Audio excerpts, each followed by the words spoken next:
All right, 2024 Acura Integra remote key fob here, and this is how you open it up to replace the battery. So you notice that there's a button here at the bottom of the remote. We're going to press and hold it down with our thumb and remove the door key. If you didn't know that, this has a door key right here. Now what we want to do is we're going to take off this back plate, and doing that gives us access to this slot that's right here. Okay, it's right below the key ring hole. Flathead screwdriver goes in here and just give it a twist, and that will crack it open without damaging the remote at all. Let me take that off like that. And here's our battery.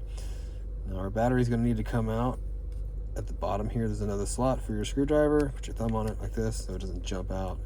You can just unlock it and take it right out. Now the battery size is a CR2032. It's written right here on the front of the battery with the positive sign. When you get your new battery, we just slide it in here like this, lock it in like that. And if you need a battery, there's a link in the description box and in the comment box. It takes you to Amazon where you can pick up a new one. They're really cheap there. You can get some name brand batteries from Amazon real quick. So if we look at the back cover, there's these little slots right here that need to go in first. We stick it on here and we just lock it down like that. And we put the door key back in and we're all done.